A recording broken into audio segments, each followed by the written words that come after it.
तो finally 12th board का exam over हो गया है। इस एग्जाम ओवर होने के बाद सबसे बड़ा प्रश्न यही है कि सर हमें क्या करना चाहिए, हमें सर कॉलेज ज्वाइन करना चाहिए या फिर हमें एनडीए करना चाहिए। मुझे लगता है हमारे देश की ये सबसे बड़ी समस्या के रूप में एक समस्या है, जहां हमें कंफ्यूज किया जाता है कि आपको कॉलेज करना है या आपको कंपटीशन करना है। नाउ अब आपको ये सोचना जरूरी है कि किसी लक्ष्य को अगर आप भेदना चाहते हैं तो क्या 100% फोकस की जरूरत होती है कि नहीं होती है, और आपका लक्ष्य क्या है। आपका लक्ष्य कॉलेज है या आपका लक्ष्य एनडीए है, ये आपको डिसाइड करना है। अगर आपका लक्ष्य एनडीए होता है तो बहुत सारी चीज़ें आपके जहन में आना शुरू हो जाती हैं। पहली चीज़, हम ग्रेजुएशन वर्सेस एनडीए, मैं जानता हूँ समाज बहुत रूढ़वादी है और बड़ी चिंताएं हैं मुझे इस चीज़ को लेकर के, और मैं चाहूँगा वीडियो स्पेशली सभी गार्जियन तक, पेरेंट्स तक, सभी बच्चे पहुँचाएं। मेरा ये निवेदन है, और शेयर करिए इसको ज़्यादा से ज़्यादा, क्योंकि ये जो भ्रम है ना कहीं बच्चों के भविष्य को बहुत अंधकार में ले जा रहा है। भ्रम क्या है मैं समझाता हूँ। भ्रम ये है कि आपने सितंबर एनडीए का एग्जाम नहीं दिया 2024 का, बल्कि आप एलिजिबल थे। दुर्भाग्यपूर्ण, आपने एनडीए अप्रैल का भी एग्जाम नहीं दिया भी तो कोई मतलब नहीं था, क्योंकि आप तैयार ही नहीं थे, बोर्ड के चक्कर में आप फंसे हुए थे। तो 2 चांस अब तक आप बर्बाद कर चुके हैं, टू बी वेरी ऑनेस्ट, जो भी हमारे 12th के बच्चे हैं। पहले ये 2 चांस एनडीए के जो गंवाए वो तो ठीक, बट पहले आप जेई एग्जाम में भी नहीं अपीयर हुए, जो कि जनवरी मंथ में हुआ और जो कि अप्रैल मंथ में होने जा रहा है।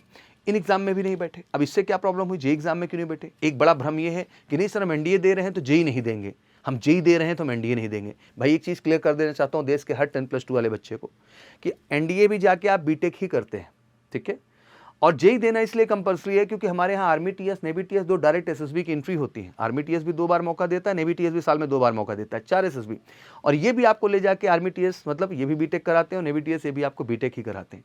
तो भैया फौज में आपके पास 6 मौका एक साल में क्रिएट होता है, जिसके थ्रू आप जाके बीटेक कर सकते हैं। अब अंतर क्या है नॉर्मल बीटेक और इस बीटेक में, भाई जो फौज के थ्रू आप कर रहे हैं NDA, army TS, navy TS, भाई इस बीटेक का फायदा ये है कि जॉब सिक्योर हो गई।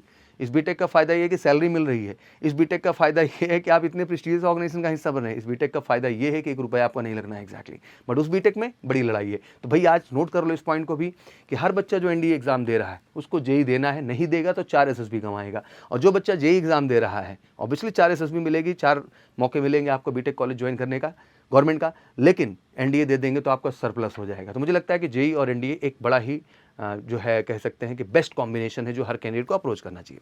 अब इन सब के बीच प्रश्न ये बन रहा है कि सर चलो ये सब गलतियां हो गई, जेई नहीं दिया है, एनडीए नहीं दिया, अब सर मेरा लक्ष्य है एनडीए सितंबर। वेरी गुड, आपका लक्ष्य बहुत अच्छा है। तैयारी शुरू हुई, जर्नी प्रिपरेशन की बच्चों की शुरू हुई। प्रिपरेशन जब शुरू हुई तो 6 महीने आप फोकस करना शुरू किए। 11th-12th की आपने जो पढ़ाई की वो कमाल की थी।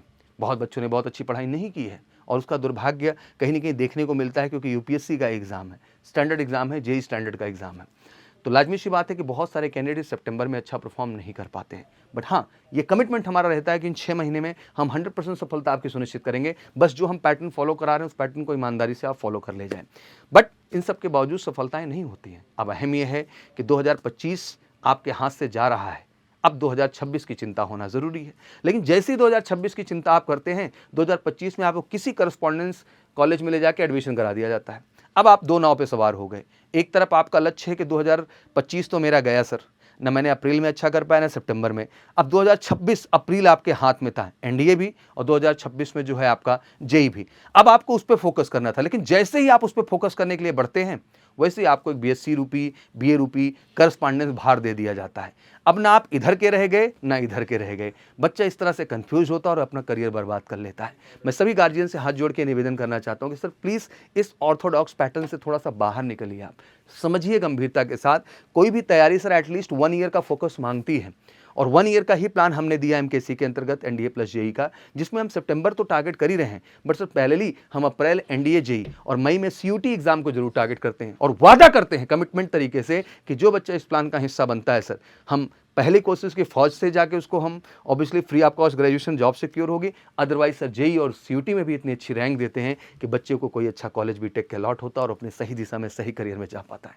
तो हमारा ये जो प्लान है ना सर, ये 100% सफलता का प्लान है। तो आज मैं वाकई में क्लैरिटी देना चाहता हूँ कि अगर वाकई में आपका एनडीए फर्स्ट जा चुका है, एनडीए सेकंड 6 महीने बाद है, फिर आपका एनडीए प्लस जेई का प्लान 2026 का है, तो बहुत ज़रूरी हो जाता है कि आप अपना पूरा 100% फोकस एनडीए और जेई की तरफ दें, और 1 साल आपका ये फोकस आपकी ज़िंदगी को सही दिशा में ले जा सकता है। तो बहुत ज़रूरी हो जाता है कि अभी एटलीस्ट 1 साल आप ड्रॉप ईयर के बारे में सोचें, इससे कोई फर्क नहीं पड़ता सर। मुझे पता है कि आप ग्रेजुएशन के बाद बच्चे को 20 साल तैयारी करा सकते हैं, 10 साल बंद करिए उस चीज़ को। एग्जैक्टली 10+2 के बाद केवल 1 साल हमें दीजिए ईमानदारी सर। वादा करता हूं कि आपका बच्चा 100% फौज में सफलता लेगा, अदरवाइज 100% किसी अच्छे कॉलेज से अपने बीटेक की डिग्री वो कंप्लीट कर रहा होगा। और मुझे लगता है उस केस में ये प्लान सबसे बेस्ट प्लान है। और मैं बिल्कुल कहना चाहूँगा कि इस तरह की कोई भी क्वेरी हो तो आप कॉल भी कर सकते हैं हमारे ऑफिशियल नंबर 9696330033 पर, और जुड़िए एमकेएससी के साथ एक ऐसे प्लान के साथ जो 100% आपको सफलता की ओर लेके जाए। तैयारी सिर्फ फॉर्मेलिटी नहीं है, तैयारी दिखावा नहीं है, तैयारी एक सच्चाई है, और उस सच्चाई के साथ सफलता की हमें इबादत लिखनी है। और मुझे लगता है कि हर मिडिल क्लास फैमिली को ये बात समझनी होगी और बच्चे को ऐसे सपोर्ट करना होगा जिससे हम वो सफलता की इबादत लिख सकें। बाकी कोई क्वारीज हो तो कमेंट सेक्शन में जरूर डालें। फिर से निवेदन करूंगा, ये वीडियो जरूर शेयर करें। Thank you so much. जय हिंद, जय भारत।